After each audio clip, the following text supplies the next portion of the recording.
ఎక్స్పెక్టేషన్స్ని fulfil చేసే ప్లేస్గా ఉండాలి. అలాంటి రాజధాని ఇటీవల కాలంలో ఒక వెదర్ పొల్యూషన్, ఒక పొలిటికల్ పొల్యూషన్,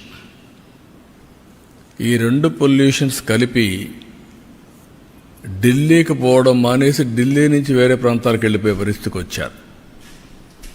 ఒకప్పుడు బీహార్ నుంచి ఒక ట్రైన్ ఎవ్రీడే లేబర్ అంతా కూడా అక్కడ పోయి పని చేసుకుని మళ్ళా ఈవినింగ్ ఢిల్లీ నుంచి బీహార్కి వెళ్ళేవాడు. ఇప్పుడు బీహార్ నుంచి ఢిల్లీకి రావడంలా పరిపాలన అంటే ఎటుంటుందంటే ఒక్కొక్కసారి పరిస్థితులన్నీ కూడా తారుమారయ్యే పరిస్థితులు వస్తుంది. దానికి ఉదాహరణ ఢిల్లీ. అయితే ఇక్కడ ఏ మోడల్ వర్కౌట్ అవుతుంది భారతదేశంలో అనుకుంటే ప్రపంచంలో ఎక్కడ కానీ భారతదేశంలో కానీ పీపుల్స్ ఫస్ట్, పీపుల్ ఫస్ట్, ఒక సస్టైనబుల్ మోడల్ క్రియేట్ చేయాల్సిన అవసరం ఉంది. అదే నరేంద్ర మోడీ ఒక సస్టైనబుల్ మోడల్ని క్రియేట్ చేస్తున్నాడు. ఆయన్ని మనస్ఫూర్తిగా అభినందిస్తున్నాం. ఈరోజు ఢిల్లీలో గెలుపు కూడా ప్రధానమంత్రి నరేంద్ర మోడీ గారిపై నుండే నమ్మకం. ఆ నమ్మకంతో ఢిల్లీ ప్రజలు నరేంద్ర మోడీ గారి నాయకత్వాన్ని బలపరిచారు. ఇప్పుడు నేను మాటల్లో చెప్పడం కాకుండా విత్ ఫ్యాక్ట్స్ అండ్ ఫిగర్స్ కూడా మీకు ఎక్స్ప్లెయిన్ చేస్తున్నా ఏ మోడల్ వర్కౌట్ అవుతుంది దానికి. ఇప్పుడు మీరు చూస్తే డెవలప్మెంట్ జరగాలి. డెవలప్మెంట్ జరిగితే సంపద సృష్టించబడుతుంది. సంపద సృష్టించబడితే ఆదాయం పెరుగుతుంది రాష్ట్ర ప్రభుత్వానికి. ఆ ఆదాయం ఖర్చు పెడితే సంక్షేమ కార్యక్రమాలు ఎక్కువ చేయగలుగుతాం. మళ్ళీ డెవలప్మెంట్కి ఫండ్స్ ఉంటాయి. దీనివల్ల ప్రజల్ని ఎప్పటికప్పుడు ఎంపవర్ చేసుకుంటూ తలసరి ఆదాయం పెంచి మెరుగైన జీవన ప్రమాణాలు ఇవ్వడానికి అవకాశం వస్తుంది. ఇది సింపుల్ థియరీ. ఇది ఎవరైతే సమర్థవంతంగా చేస్తారో good development, good politics, good governance, good politics, ఒక సుపరిపాలన ఇవ్వగలిగితే అది మంచి రాజకీయాలు కూడా నాంది పలుకుతుంది. భారతదేశంలో 34 years ఆర్థిక సంస్కరణలు ప్రారంభించి అంత మునుపు మనకు ఢిల్లీ రాజధాని బ్రిటిష్ పాలన, 3 ప్రెసిడెన్సీస్, మెడ్రాస్, కలకత్తా, ముంబై, ఈ ప్రెసిడెన్సీస్ అన్నీ ఉండేటివి. మెడ్రాస్ ప్రెసిడెన్సీ ఇవన్నీ ఉండేటివి. అవి మెగా సిటీస్ మనకు. అయితే ఇంకో కొన్ని హైదరాబాద్ లాంటివి, నిజాం, లోకల్గా ఉండే ఇవన్నీ ఉన్నాయి. అలాంటి కొన్ని ప్రాంతాలు ఉన్నాయి. ఓవరాల్గా ఆ సినారియో అది. 91లో ఆర్థిక సంస్కరణలు వచ్చాయి. 91 నేను ఎప్పుడు కంపేర్ చేస్తాను, బిఫోర్ 91, ఆఫ్టర్ 91. ప్రీ 91 అనేది ఆర్థిక సంస్కరణలు రాని నేపథ్యంలో కాంగ్రెస్ పార్టీ మొనోపలి, ఒకే పార్టీ, సుస్థిరమైన ప్రభుత్వం, స్ట్రాంగ్ ప్రభుత్వం, ప్రపంచమంతా కూడా ఎగతాళి చేసే రోజులవి.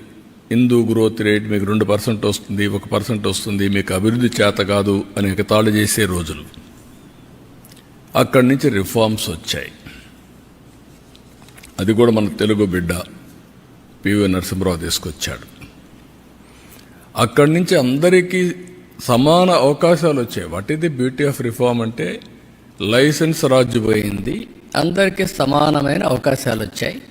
అక్కడి నుంచి స్టార్ట్ అయింది.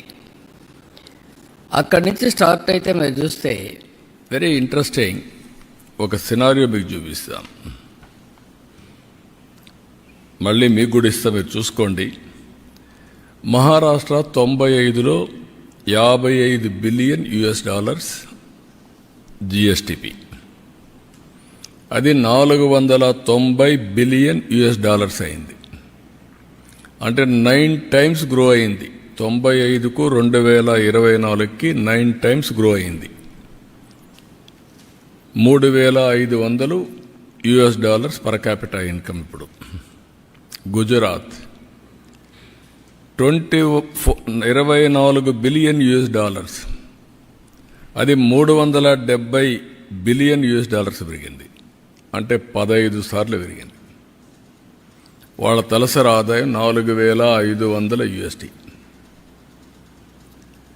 అదే మరి వెస్ట్ బెంగాల్ అప్పటికే 51 బిలియన్ యుఎస్ డాలర్స్, అది 241కే పెరిగింది, అంటే 4.7 టైమ్సే పెరిగింది.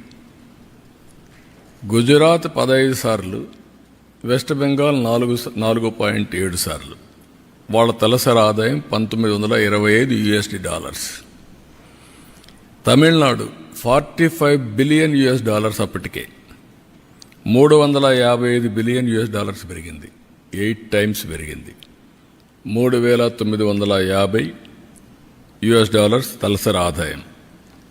United Andhra Pradesh 22 billion US dollars 695కి, రెండూ కలిపి ఇప్పుడు 390 అయింది. తెలంగాణ 200 అయింది, ఆంధ్రప్రదేశ్ 190కి తగ్గిపోయింది. అంటే రెండూ కలిపి మీరు చూస్తే 3,000 US dollars per capital income. దాంట్లో ఆంధ్రప్రదేశ్ 2,40,000కి మిగిలిపోయి వాళ్ళు 3,56,000కి వెళ్ళే పరిస్థితికి వచ్చారు. Difference of governance I'm comparing year. Karnataka 43 billion US dollars, 290 US dollars now billion US dollars, 7 సార్లే పెరిగింది.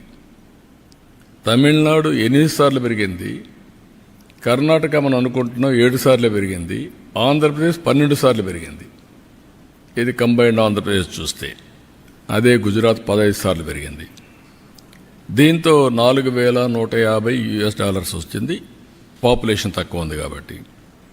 యూపీ 38 బిలియన్ యుఎస్ డాలర్స్ నుంచి 356 బిలియన్ యుఎస్ డాలర్స్ అయింది, 9 సార్లు పెరిగింది, 1,160 యుఎస్ డాలర్స్ పర్ క్యాపిటా, పెద్ద population. Rajasthan 33 billion US dollars, అది 175 పెరిగింది, 5 సార్లే పెరిగింది, 2,100 యుఎస్ డాలర్స్ తలసరి ఆదాయం. బీహార్ 7.55 బిలియన్ యుఎస్ డాలర్స్ ఉండేది, 120 అయింది, 16 సార్లు పెరిగింది. కానీ ఇప్పుడు కూడా 750 యుఎస్ డాలర్సే పర్ క్యాపిటల్ ఇన్కమ్ ఉంది. కేరళ 12.5 బిలియన్ యుఎస్ డాలర్స్ నుంచి 160 బిలియన్ యుఎస్ డాలర్స్ అయింది, 12 టైమ్స్ పెరిగింది, 3,500 యుఎస్ డాలర్స్ పర్ క్యాపిటల్ అయింది. All India 330 billion US dollars నుంచి 3,570 బిలియన్ యుఎస్ డాలర్స్ పెరిగింది, ఇది 11 టైమ్స్ పెరిగింది, 2,300 యుఎస్టీ మొత్తం తలసరి ఆదాయం. దీంట్లో మీకు గుర్తుపెట్టుకోవాల్సింది, ఇక్కడ మనం అర్థం చేసుకోవాల్సింది, 95లో ఆర్థిక సంవత్సరాలు వచ్చాయి. ఫస్ట్ మూవర్ అడ్వాంటేజ్ టెక్నాలజీ తీసుకున్నాం. అక్కడి నుంచి అందరూ కూడా టెక్నాలజీ కొంత ముందు తీసుకున్నారు, కొంతమంది వెనకాల తీసుకున్నారు. నాలాంటి వాడు అందిపుచ్చుకొని చాలా ముందుకు వెళ్ళాం. దెన్ డెమోగ్రఫిక్ డివిడెంట్ అందరికీ ఉంది. మనం కొంచెం తొందరపడి పాపులేషన్ కంట్రోల్కి వెళ్ళాం, కొంతమంది పోలేదు, అవన్నీ ఉన్నాయి. కానీ ఇంకా ఎంగేజ్ ఉంది. దెన్ గుడ్ పబ్లిక్ పాలసీస్, అక్కడి నుంచి పోటీ ప్రపంచంలో మంచి పబ్లిక్ పాలసీస్ ఏవైతే తీసుకొచ్చామో, ఒక ఐటీ, ఒక ఇన్ఫ్రాస్ట్రక్చర్ గేమ్ చేంజర్గా మారాయి. వెల్త్ క్రియేషన్ అయింది, ఆపర్చునిటీస్ పెరిగాయి, గ్రోత్ మల్టిప్లైయర్ ఎఫెక్ట్లో వెళ్ళిపోయే పరిస్థితికి వచ్చింది. అదే సమయంలో right leader, right time and continuation, it made all the difference. మీరు ఇక్కడ చూస్తే గుజరాత్ 15 సార్లు అందరికంటే హైయెస్ట్ పెరిగింది. ఈరోజు 4,500 యుఎస్ డాలర్స్కి వెళ్ళిపోయారు వాళ్ళు. వై? అంత మునుపున్న ముంబై, కలకత్తా, చెన్నైని డామినేట్ చేసి ముందుకెళ్ళారు. రెండోది టెక్నాలజీ హబ్స్ అయినటువంటి హైదరాబాద్, బెంగళూరు, పూణేను కూడా దాటి ముందుకెళ్ళిపోయే పరిస్థితికి వచ్చారు. అంటే కన్సిస్టెంట్ పాలసీస్, లీడర్షిప్, గ్రోత్, ఇవన్నీ కలిపి it makes all the difference. అందుకే మీరు చూస్తే వెస్ట్ బెంగాల్ 51 బిలియన్ US$ ఉండేది, గుజరాత్ 24 ఉండేది. ఇది రివర్స్ అయిపోయింది. 370 గుజరాత్, 241 వెస్ట్ బెంగాల్. సేమ్ మనుషులు, సేమ్ నీళ్లు ఉన్నాయి, సేమ్ అవకాశాలు, సేమ్ రిఫార్మ్స్. ఇవన్నీ కూడా మనం గుర్తుపెట్టుకోవాల్సింది. ఒక లీడర్ కానీ కరెక్ట్గా ప్లాన్ చేస్తే ఏం జరుగుతుందో ఇది ఒక ఎగ్జాంపుల్స్. ఇవన్నీ నేను అందుకే చాలాసార్లు చెప్పాను, భారతదేశానికి రైట్ టైంలో రైట్ లీడర్ నరేంద్ర మోడీజీ. కొంతమందికి ఇష్టమున్నా లేకపోయినా it is the right momentum. అలాంటి లీడర్షిప్ని ఇప్పుడు ఢిల్లీ కూడా ప్రజలు మళ్ళీ ఓట్లేసి గెలిపించారు. ఈ ప్రాసెస్ ఏంటని మన ప్రజలందరూ అర్థం చేసుకోవాల్సింది. కొంతమంది కరప్షన్లో ఇన్వాల్వ్ అవుతారు. ఆటోమేటిక్గా 5 ఏళ్లలో ఉన్నారు, కొంతమంది 10 ఏళ్లలో పోతున్నారు, కొంతమంది లాంగ్ టర్మ్లో కూడా ఉంటున్నారు, కానీ నష్టపోతున్నారు. కొంతమంది సంక్షేమం ఇస్తున్నామని బటన్ నొక్కడం, సంక్షేమ కార్యక్రమాలు ఇస్తున్నామని చెప్పి మాయమాటలు చెప్పడం, దెన్ కరప్షన్ చేయడం. దీంతో ప్రజలు రియలైజ్ అయ్యేదని టైం పట్టచ్చు. 1 టర్మ్ పట్టచ్చు, 2 టర్మ్లు పట్టచ్చు. దెన్ ఎక్కడికక్కడికి ఈ పొలిటికల్ పొల్యూషన్ చేస్తూ వస్తున్నారు. ఎవరైనా మాట్లాడితే ఎదురుదాడి చేయడం, వాళ్ళని అరెస్టులు చేయడం, లేకుంటే వాళ్ళ మీద ఒత్తిడి పెంచడం, సోషల్ మీడియాలో అవమానం చేయడం, ఒక పొల్యూషన్, ఇష్టానుసారంగా మాట్లాడడం, గర్వంతో మాట్లాడడం, హంబుల్నెస్ లేకుండా పోవడం, ఇవన్నీ వచ్చే పరిస్థితికి వచ్చింది. కానీ పర్ఫార్మెన్స్ మాత్రం లేదు. దానికి 2 ఉదాహరణలు ఏపీ అండ్ ఢిల్లీ. సిమిలారిటీస్ కూడా ఉన్నాయి. ఆ రోజు Delhi model of education, what is that model? నేను బాగా చదువు చెప్పిస్తున్నా, ఓకే. హైయర్ ఎడ్యుకేషన్ ఉందా? లేదు. ఆ తర్వాత కాలేజీలు ఉన్నాయా? లేవు. తర్వాత ఉద్యోగాలు ఉన్నాయా? లేవు. రెండోది మహిళా హాస్పిటల్స్, హెల్త్. ఇంటికి నేను మందులు పంపిస్తున్నా, ఓకే, బాగానే ఉంది. సూపర్ స్పెషాలిటీ హాస్పిటల్ ఉందా? లేదు. ఇవన్నీ చేసిన తర్వాత నీళ్లు ఇచ్చే పరిస్థితులు లేరు.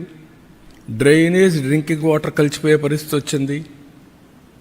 ఢిల్లీలో ఎక్కడ చూసినా డస్ట్ బేరకపోయి garbage, it is a city of garbage అయింది. మెయిన్ రోడ్లో ఎవరన్నా విఐపీస్ వస్తే, అంబాసిడర్స్ వస్తే, కంట్రీ హెడ్స్ వస్తే మెయిన్ రోడ్లో గార్బేజ్ ఉండే పరిస్థితికి వచ్చింది. Yamuna totally pollution. ఏదైతే ఒక సీజన్లో ఢిల్లీలో pollution highest in the world, most polluted city ఏదైనా ఉందంటే ఢిల్లీ దానికి చిరునామా అనే పరిస్థితికి వచ్చాం. అందుకే నేను మొన్న ఎన్నికల్లో చెప్పాను, it is a total failure model. I'm not criticising individuals. It is a failure model. Itself is a failed model. It cannot sustain, it cannot replicate, it cannot be continued. Continue అయ్యే కొందికి ఏమవుతుంది? ప్రజలకు bleeding అవుతుంది. ఇంకా ఒకప్పుడు మీరు చూస్తే best examples ఇక్కడ పంజాబ్, మనం గర్వంగా చెప్పుకున్నాడు. పంజాబ్ అంటే ఒకప్పుడు దేశానికి కావాల్సిన సైన్యం అంతా అక్కడి నుంచి వచ్చేవాళ్ళు, దేశాన్ని రక్షించేవాళ్ళు. దేశానికి అవసరమైన ఫుడ్ అంతా గోధుమలు కానీ రైస్ కానీ సప్లై చేసేవాళ్ళు. 5 నదులు ఉన్నాయి. ఈరోజు ఏమైంది పంజాబ్? డ్రగ్స్. ఐటీకి పోలేదు, డ్రగ్స్ వచ్చాయి. అదే సమయంలో పంజాబ్లో ఈరోజు మీరు చూస్తే ఎవ్రీ డే ఒక ట్రైన్ ఢిల్లీకి వస్తుంది క్యాన్సర్ ట్రీట్మెంట్ కోసం. Is it not our responsibility to correct it right time?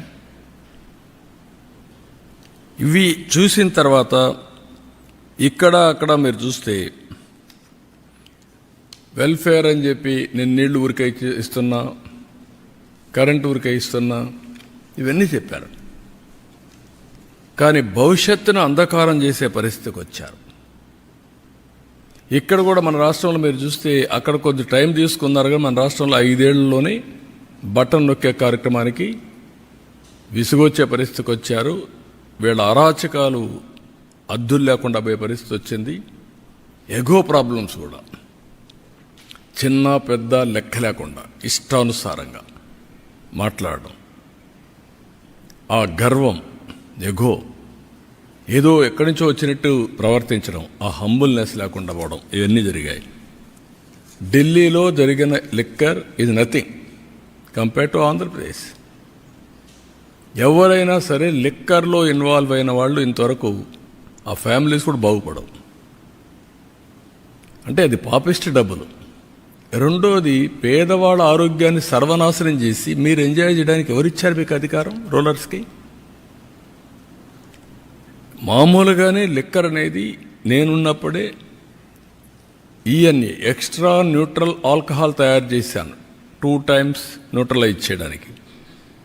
ఎందుకు? అందులో ఉండే ఇంప్యూరిటీస్ అన్నీ పోవాలి, కొంతవరకు అనేది అవుతుందని.